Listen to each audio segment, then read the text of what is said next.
Hello दोस्तों, स्वागत करते हैं आप लोगों के आपके अपने चैनल सानो स्टडी 1998 पे। चलिए वीडियो को स्टार्ट करते हैं।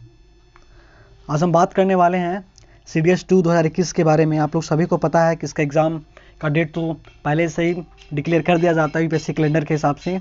उसके बारे में बात करेंगे कि इसका नोटिफिकेशन कब तक आएगा। उसके बाद बात करने वाले हैं एलिजिबिलिटी के लिए कि एलिजिबिलिटी प्रोसेस क्या क्या रहने वाली है, क्या क्या क्वालिफिकेशन मांगी जाती है। और जो सबसे ज़्यादा क्वेश्चन आता है वो एज से रिलेटेड कि सर कितने ज़्यादा एज उसमें मांगा जा रहा है। और जो इस वीडियो का बनाने का जो मेरा मकसद है वो है कि इसका स्ट्रैटेजी क्या रहने वाला है इस एग्ज़ाम में 150 प्लस करने के लिए। अगर आप IMA और एयरफोर्स एकेडमी और नेवल एकेडमी के लिए प्रिपेयर कर रहे हो तो OTA के लिए भी मैं बात करूँगा। ये वीडियो है जो वो 3 पार्ट में आएगा, मैं आप लोगों को पहले ही बता देता हूँ क्योंकि वीडियो लंबा ना हो जाए, इसलिए मैंने छोटा पार्ट करके बनाया हुआ हूँ। अब सबसे पहले मैं आप लोगों को दिखा दूँ यहाँ पे, तो आप देख सकते हो कि इसका जो ऑनलाइन एप्लीकेशन स्टार्ट होगा वो यहाँ पे देख सकते हो कि 4 अगस्त से इसका ऑनलाइन एप्लीकेशन स्टार्ट हो जाएगा, जो कि 24 अगस्त 2021 तक कंप्लीट हो जाएगा। उसके बाद जो आपका एग्ज़ाम है वो 14 नवंबर को एग्ज़ाम होगा। और जो लोगों को लग रहा है कि कोविड के कारण एग्ज़ाम का डेट आगे पीछे बढ़ेगा, तो मैं ऐसा बता दूं कि नवंबर तक कोविड न्यूट्रल हो जाएंगे, वहाँ पे इसकी कोई भी प्रॉब्लम नहीं रहेगी। तो आप लोग का एग्ज़ाम 14 नवंबर को करा लिया जाएगा। ओके, क्योंकि पिछले बार देखे थे हम लोग ने कि कोविड के बीच में CDS ने एग्ज़ाम कंडक्ट करा लिया था। ओके, तो आपको अभी कुछ मंथ बचे हुए हैं, उस मंथ में क्या कैसे पढ़ना है, यहाँ पे से अच्छी तैयारी कैसे करनी है, उसके बारे में हम डिस्कस कर लेंगे आज। यहाँ पे देख सकते हैं क्वेश्चन का जो लेवल है, वो जो GS का लेवल आता है, यहाँ पे मैं आप लोगों को एक चीज़ बता दूँ, को GS का जो लेवल आता है वो आपका यूपीएससी का जो प्री होता है, आप सभी को पता है कि यूपीएससी का जो प्री होता है उसके लेवल का आता है। जिन लोगों ने अभी तक इस CDS का एग्ज़ाम नहीं दिया है वो सबसे पहले एक बार प्रीवियस ईयर का क्वेश्चन पेपर देख लेंगे। बाकी मैं सारी जो पैटर्न है मैं इस वीडियो में बताने ही वाला हूँ आप लोग के सामने। और रही बात टोटल वैकेंसीज़ के बारे में, तो जैसे ही 4 अगस्त को नोटिफिकेशन आएगा उसके साथ ही वैकेंसीज़ भी आ जाएगी। चलिए मैं बात कर लूँ अब सबसे पहले कि एजुकेशनल क्वालिफिकेशन क्या क्या मांगी जाती है उसमें, क्योंकि बहुत सारे लोगों को इंडियन नेवल एकेडमी के लिए कन्फ्यूजन होता है। तो मैं बता दूँ, इंडियन मिलिट्री एकेडमी के लिए ग्रेजुएशन की डिग्री आप लोगों को चाहिए। उसके बाद इंडियन नेवल एकेडमी यानी कि INA के लिए BA BTech चाहिए 10, और उसके बाद 10+2 में तो फिजिक्स और मैथ होना ही होना चाहिए। ओके, उसके बाद एयरफोर्स एकेडमी के लिए चाहिए आपको ग्रेजुएशन। ठीक है, अब यहाँ पे देखिए क्वेश्चन ये आता है कि ग्रेजुएशन कोई भी ब्रांच से आपका चल जाएगा, ठीक है, लेकिन जो 10+2 में है वो आपका साइंस रहना चाहिए। ठीक है, फिजिक्स और मैथ PCM रहना चाहिए आप लोगों का। ठीक है, PCM रहना चाहिए, मैंने फिजिक्स और मैथ तो आपका रहना ही चाहिए 12th क्लास में। ओके, ग्रेजुएशन आपकी कोई भी स्ट्रीम से हो ये डिपेंड नहीं करता है। अब बात करें अगर OTA मेन की, तो ग्रेजुएशन की डिग्री चाहिए, सिंपल ग्रेजुएट चाहिए कोई भी कॉलेज से जो कि ऑथराइज्ड हो इंडिया के किसी भी संस्था से। ओके, उसके बाद अगर इंडियन वुमेन की बात करें OTA के लिए, जो कि चेन्नई में आप सभी को पता है, दोनों चेन्नई में यहाँ ट्रेंड होते हैं, उन्हें भी ग्रेजुएशन की डिग्री चाहिए। ओके, चलिए मैं बात कर लूँ अब आगे कि सबसे जो ज़्यादा क्वेश्चन था कि सर एज का क्या क्राइटेरिया रहने वाला है। तो अगर आप इंडियन मिलिट्री एकेडमी यानी कि IMA में जाना चाहते हो तो आपका जो एज का है वो 19 ईयर से लेकर 24 ईयर तक का रहेगा। अब एज की बात करें तो जिनका जो डेट ऑफ बर्थ है वो 2 जुलाई 1998 से लेके 1 जुलाई 2003 के बीच में है, वो इसके लिए अप्लीकेबल हो जाएंगे। अब अगर हम बात कर लें इंडियन नेवल एकेडमी के लिए, जो कि जिनका एज 19 से 24 साल के बीच में, इसमें भी मांगा गया है, इसका भी सेम है, बॉर्न बिटवीन होना चाहिए आपका 2 जुलाई 1998 से 1 जुलाई 2003 के बीच में। इसका कहने का मतलब है कि 2 जुलाई 1998 के बाद आप पैदा लिए हों और 1 जुलाई 2003 से पहले लिए हों। ओके, चलिए मैं बात कर लूँ सबसे पहले उसके बाद एयरफोर्स एकेडमी के लिए कि एयरफोर्स एकेडमी में क्या एज का क्राइटेरिया है। इसमें 20 से 24 ईयर्स के बारे में बात किया गया है। ओके, यहाँ पे आप देख सकते हो कि यहाँ 2 जुलाई 1998 से स्टार्ट है, बट इसका जो लास्ट है वो 2002 ही तक का है। यहाँ पे सब में 2003 दिख रहा था, बट इसमें 2002 ही तक का है। ओके, एक चीज़ आप यहाँ पे देख लेना, ठीक है, क्योंकि इसमें जो मिनिमम एज है वो 20 दिया गया है।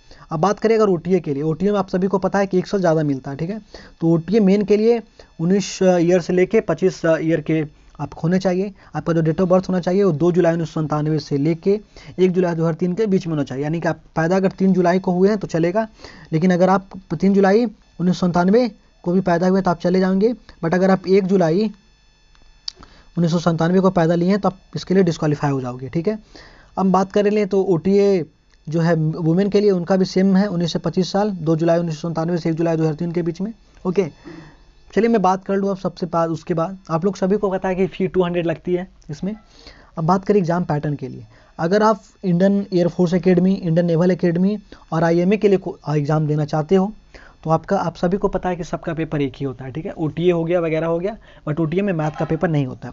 तो इंग्लिश का पेपर आता है आईएमए, इंडियन नेवल एकेडमी और एयरफोर्स एकेडमी के लिए 2 आवर्स का होता है, 100 मार्क्स का रहता है। जनरल नॉलेज भी होता है 2 जो कि 2 घंटा का होता है, 100 मार्क्स का ये भी रहता है। एलिमेंट्री मैथमेटिक्स जो होते हैं वो 100 मार्क्स के रहते हैं, 2 घंटा का ये भी रहता है। अब बात करें अगर सिर्फ ओटीए के लिए आप एग्जाम देना चाहते हो तो आप में मैथ नहीं रहेगा, इंग्लिश रहेगा 2 घंटा का 100 क्वेश्चन 100 मार्क्स का 120 क्वेश्चन रहते हैं। जनरल नॉलेज रहते हैं 120 मार्क्स 120 क्वेश्चन 100 मार्क्स के, ठीक है। एक चीज़ मैं बता दूं आप लोगों को कि क्वेश्चन जो होता है सेम ही होता है दोनों का, बस सिर्फ आईएमए और इंडियन एयरफोर्स और इंडियन नेवल एकेडमी के लिए जो है वो मैथ का पेपर एक बढ़ जाता है, बाकी दोनों का क्वेश्चन सेम ही रहता है, जो इसमें रहेगा वही उसमें भी रहता है, ठीक है। आज मैं बात करने वाला हूं जो सीडीएस के लिए जो सबसे इंपॉर्टेंट चीज़ है कि हम जीएस को कैसे पढ़ें, ठीक है। इस वीडियो में हम बात करेंगे कि जीएस के लिए हमारे स्ट्रैटेजी क्या रहने वाली है, ठीक है। मैं एक चीज़ आप लोगों को बता दूं, सबसे पहले ये 2019 का क्वेश्चन पेपर है, आप लोगों को दिखा सकता हूँ कि हिस्ट्री का जो क्वेश्चन आता है मॉडरेट आता है। मैं आपको बताऊँगा हिस्ट्री का पेपर कैसे करना है, कहाँ से करना है। ये 18 क्वेश्चन के करीब आया हुआ था। अगर हम ज्योग्राफी की बात करें तो ज्योग्राफी का तो मॉडरेट से हाई आता है, ठीक है, जो कि 17 क्वेश्चन आए हुए थे। पॉलिटी का मॉडरेट आता है, बट मैं आप लोगों को एक चीज़ बता दूँ कि पॉलिटी में बहुत आसान है मार्क्स उठाना। मैं ये भी बताऊंगा कि आपको कौन सा चैप्टर पढ़ लेना है, कौन सा चैप्टर लास्ट में करना है, अभी छोड़ ही देना, ठीक है। पॉलिटी को 13 नंबर का क्वेश्चन आया था 13। उसके बाद इकोनॉमिक की बात करें तो मॉडरेट थे 14 इसमें आया हुआ था। करंट अफेयर जो आपके थे बहुत इंपॉर्टेंट रोल प्ले करती है, जो कि ईजी टू मॉडरेट आती है, ओके। मैं ये भी बताऊंगा करंट अफेयर में आपको क्या क्या पढ़ के जाना है, कितने मंथ का करंट अफेयर करना है, कितने साल का करना है, वो भी बात करूंगा। इसमें 20 क्वेश्चन आए हुए थे। फिजिक्स की बात करें तो मॉडरेट थे, 8 क्वेश्चन आए हुए थे। केमिस्ट्री की बात करें तो मॉडरेट थे, 10 क्वेश्चन आए हुए थे। बायोलॉजी की बात करें तो मॉडरेट से डिफिकल्ट था, 9 क्वेश्चन आए थे। स्टैटिक्स जीके की बात करें तो ईजी टू मॉडरेट थे, 11 क्वेश्चन थे, ओके। चलिए मैं बात करूं कि जितना भी इधर 4-5 सालों का अगर मैं देखें तो वेटेज कैसा है, ठीक है। सबसे पहले मैं बात करूं अगर पॉलिटी का वेटेज जो है वो 20.6% है। ज्योग्राफी की बात करें तो 13.5% है। इकोनॉमिक की बात करें तो 10.3% है। ये मैं देखेगा कि सर पिछले बार पॉलिटी का क्वेश्चन कम था, अगर पिछले 5 सालों का देखेंगे तुलना करेंगे तो 2021 में क्वेश्चन अच्छा था। हिस्ट्री का 11.11 था, फिजिक्स का 8.7 था, केमिस्ट्री का 9.5 था, बायोलॉजी का 8.7 था। करंट अफेयर का जो था वो 13.5 वेटेज यहाँ पे बात कर रहे हैं। और स्पोर्ट्स एंड अवार्ड्स जो है वो 4% है, ठीक है। इसको स्टैटिक्स जीके में काउंट कर लिया जाता है, ठीक है। चलिए मैं बात कर लूँ अब सबसे पहले कि कटअप कितनी रहने वाली थी, कितनी रही है पिछले साल की तुलना में, क्योंकि कटअप से आप लोगों को अंदाज़ा हो जाएंगे, ठीक है। अगर आपने आईएमए के लिए प्रिपरेशन कर रहे हो तो आपको 300 में 134 मार्क्स लाना पड़ेगा, ओके। और आपको पर पेपर में 20% होना अनिवार्य है, ठीक है। पर पेपर में 20% का मेरा मतलब है कि अगर आपका इंग्लिश का पेपर है तो आप में उसमें कम से कम 20 नंबर, और जीएस का पेपर में कम से कम 20 नंबर, मैथ का पेपर में कम से कम 20 नंबर। मैं इसलिए बता दूं, इससे 60 नंबर से तो मेरिट नहीं बनेगी, बट अगर आपका मैथ और इंग्लिश मिला के आपका 200 नंबर आ गया, मैथ और इंग्लिश जीएस में आपका 10 ही नंबर आया है तो आप क्वालिफाई नहीं करोगे। आपका 210 नंबर आ गया है, आप कट ऑफ अगर 150 भी है ना तो आप क्वालिफाई नहीं करोगे, क्योंकि मैथ में जो है आपका जीएस में आपका 10 ही नंबर आया, तो मिनिमम आपको 20% लाना ही लाना होगा, ठीक है। आईएनए में भी 300 नंबर का होता है, 122 कट ऑफ गया था 2019 सेकेंड का में। एयरफोर्स एकेडमी में भी 148 गया था, सबसे ज़्यादा कटअप जो है एयरफोर्स एकेडमी का ही जाता है। और इस बार की बात करूँ मैं तो वो मैं आगे स्लाइड में बात करूँगा इस बार कटअप कितनी गई है। ओटीए मेन की बात करें तो 95 गई हुई थी, ओटीए वुमेन की बात करें 95 गई, तो ये 200 नंबर का ही एग्जाम होता है, ओके। तो इससे एक चीज़ पता चल रहे होंगे आप लोगों को कि 50% मार्क्स देख सकते हो आप, 50% से कम ही मार्क्स जाता है, ठीक है। बट इस बार का जो है पूरी तरह से चेंजेज हो गया था। अब बात करेगा 2019 के बारे में तो ये ब्लू स्लाइड देख रहे हो ना, ये फाइनल सिलेक्शन का, ठीक है। आईएमए के लिए 116 गया हुआ था, इंडियन नेवल एकेडमी के लिए जो था 105 गया हुआ था, 2019 1 का है, 2019 2 का था। इंडियन एयरफोर्स एकेडमी के लिए जो था 129 गया हुआ था।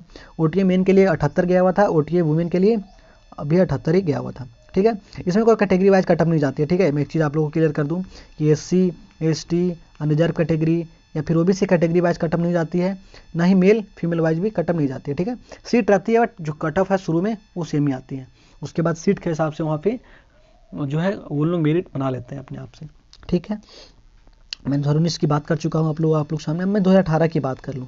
अगर 2018 की बात करें तो इंडियन मिलिट्री एकेडमी में 118 कटअप गया हुआ था, आईएनए में 98 गया हुआ था, ठीक है। उसके बाद इंडियन एयरफोर्स एकेडमी में 138 गया हुआ था, ओटीए में 69 गया हुआ था, ओटीए ऑफिसर में भी 69 ही गया था, ओके। चलिए मैं बता लूँ अब आप लोगों को GS2 का पेपर में आप लोगों को क्या क्या चीज़ पढ़ना होगा, ठीक है। सबसे पहले अगर बात करें तो इसमें इकोनॉमिक्स होगा, केमिस्ट्री होगा, ज्योग्राफी होगा, बायोलॉजी होगा, फिजिक्स होगा, सोशोलॉजी होगा, इन्वायरमेंट एंड बायो डाइवर्सिटी होगा, मिसलेनियस होंगे, डिफेंस रिलेटेड जो होता है वो करंट अफेयर्स पढ़ना होगा, हिस्ट्री एंड कल्चर। देखिए यहाँ पे जो है वो हिस्ट्री एंड कल्चर का एक अलग से हो जाएगा, पॉलिटी एंड गवर्नमेंट्स होगा।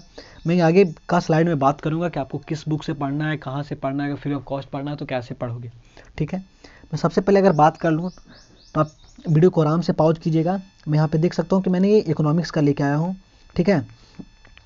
इकोनॉमिक्स का क्या क्या चीज़ पढ़ना है आपको, नेशनल इनकम पढ़ना है, मनी इन्फ्लेशन पढ़ना है, इकोनॉमिक प्लानिंग पढ़ना है, और money and it's type of money पढ़ना है, डिमांड एंड सप्लाई पढ़ना, लॉ ऑफ इलास्टिसिटी पढ़ना है, मार्केट एंड इसके टाइप पढ़ना है कि क्या कैसे कैसे मार्केट वगैरह रहते हो ना, ओके, मोनोपोली वगैरह, आरबीआई एंड इट्स पॉलिसी पढ़ना है। ये तो बहुत ज़्यादा इंपॉर्टेंट टॉपिक है।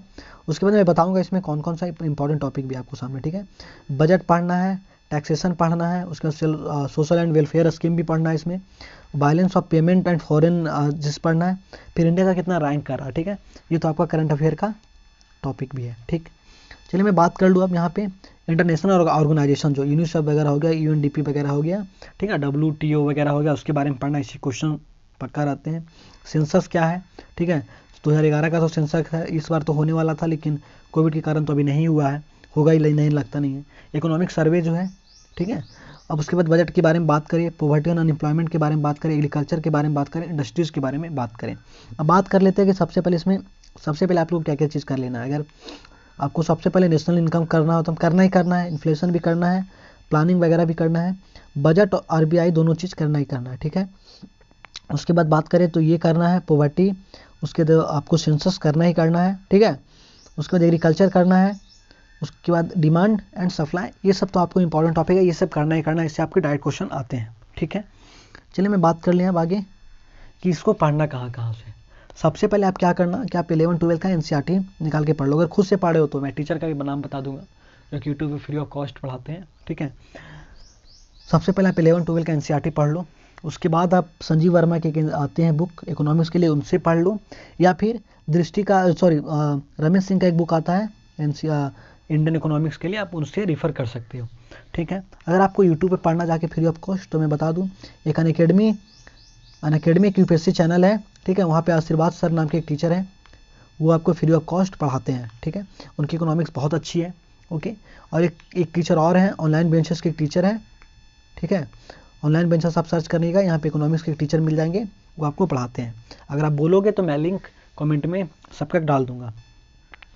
अब चलिए मैं बात करूँ सबसे पहले अब पॉलिटी की बात करें। एक चीज़ मैं आप लोगों को बता दूंगा, अगर आप लोगों को मार्क्स उठाना है जीएस पेपर में, क्योंकि बहुत सारे लोगों को जीएस की बहुत ज़्यादा चिंता होती है, तो सबसे बेस्ट थिंग है कि आप पॉलिटी तो ज़रूर पढ़ के जाएँ। ये सबसे कम है और आराम से हो जाएगा।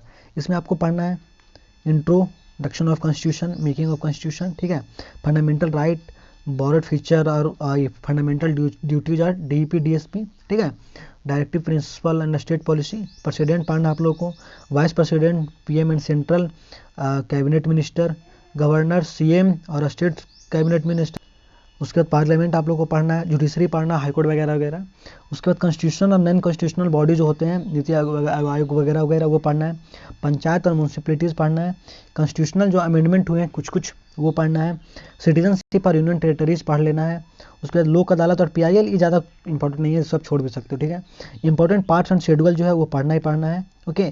कॉन्स्टिट्यूशन केसेस जो होते हैं, बहुत सारे केसेस होते हैं, जैसे फंडामेंटल राइट्स के लिए बहुत सारे केसेस हुए थे, ओके। अब इसके लिए तो सिर्फ आपको एक बुक रेफर करना है, ठीक है, वो भारत की राज्य व्यवस्था, इसे आप कंप्लीट कर लीजिएगा, हो जाएगा। अगर आपको यूट्यूब से पढ़ना तो काशी पंसारी हैं, ऑनलाइन बेंचेस के ही, ठीक है, काशी पंसारी हैं, उनसे आप इन्हें फॉलो कर सकते हो, ठीक है, इन्हें आप पढ़ सकते हो। अब अगर हम बात करें हिस्ट्री के लिए तो एक मैं चीज़ बता दूँ, हिस्ट्री बहुत ज़्यादा लेंदी है, आप इसे सबसे लास्ट में पढ़ेगा। अगर इसको आपको सिर्फ कुछ पढ़ के कुछ मार्क्स लेने आना है तो आप सिर्फ एंशिएंट हिस्ट्री पढ़ लेना, उसके बाद मुगल पढ़ लेना, ठीक है। उसके बाद आप सिर्फ मॉडर्न हिस्ट्री पढ़ना, या नहीं तो अगर आपको दिल्ली सल्तनत सिर्फ पढ़ के और दिल्ली जो है वहाँ और उस सिर्फ मॉडर्न हिस्ट्री पढ़ के भी जा सकते हो। इसमें आप लोग को पढ़ना है pre history, Indian Indus, valley civilization, Vedic age, Buddhism, Jainism, ये दोनों भी पढ़ लेना। महाजनपद, मौर्य एम्पायर इसमें है, इंपॉर्टेंट चीज़ है, इसे पढ़ लेना। उसके बाद post Maurya empire, Gupta dynasty, post Gupta period, उसके बाद Indian between 7th to 12th century, invasion of Arab and Turk, Delhi सल्तनत, उसके बाद विजयनगर, फिर मुगल, उसके बाद अगर बात करें तो मराठा एंड मैसूर, उसके बाद in advent of Europe's, governor of Bengal, governor general of Bengal, viceroy, independence movement, ठीक है, गांधीयन एरा, उसके बाद रिवॉल्यूशन मूवमेंट, उसके बाद सोशल एंड कल्चरल मूवमेंट्स, ये सब अगर आपको पढ़ना है। अब इसमें इंपॉर्टेंट क्या क्या मैं आपको चीज़ बता दूं।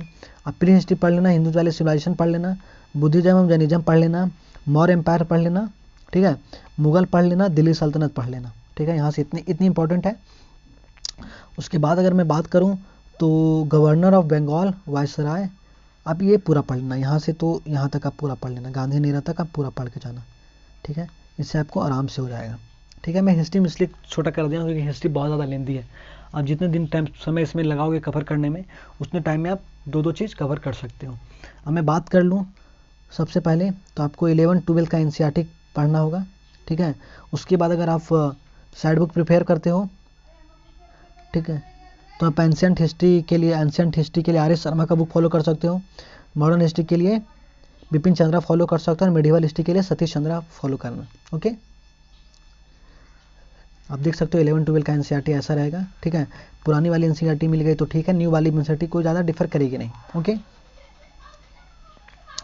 चलिए मैं बात करूँ ज्योग्राफी के बारे में, ठीक है। ज्योग्राफी, पॉलिटी और साइंस, ठीक है, और इकोनॉमिक्स और करंट अफेयर्स, ये बहुत ज़्यादा आपका क्वेश्चन यहाँ से डायरेक्ट आएंगे, ठीक है। यूनिवर्स आप देख सकते हो, ज्योग्राफी में यूनिवर्स है, सोलर सिस्टम है, मूवमेंट ऑफ अर्थ है, लैटिट्यूड और लॉन्गिट्यूड है, प्लेट टेक्टोनिक है, अर्थक्वेक है and volcanoes, landform, world geography है। उसके बाद wind and pressure belt, atmosphere and cloud formation, precipitation, overview of India, mountains and passes of India, Himalayan drainage, peninsular soils, और उसके बाद vegetation and crops, climate, monsoon and ecology, ये सब चीज़ आपको पढ़ना है, ठीक है, ज्योग्राफी में। अब ज्योग्राफी कहाँ से पढ़ोगे, मैं यही चीज़ आपको बता दूँ। ज्योग्राफी में सबसे पहले आप एनसीईआरटी पढ़ लेना है, 11-12 की एनसीईआरटी पढ़ना बहुत काफ़ी है। अगर आपने 10 तक अच्छा पढ़ा तो सिर्फ 11-12 का एनसीईआरटी पढ़ लेना अगर बेस अच्छा है। उसके बाद अगर आपको साइड बुक पढ़ना तो आप जिससी लियोन पढ़ सकते हैं, ओके। अब अगर बात करें इसके लिए कि आप टीचर कहाँ से इसके लिए रिफ़र करोगे, ठीक है, तो एक ऑनलाइन बेंचर्स के एक टीचर हैं, ओके, ऑनलाइन बेंचर्स के एक टीचर हैं डॉक्टर अजय सिंह, उन्होंने सीडीएस के लिए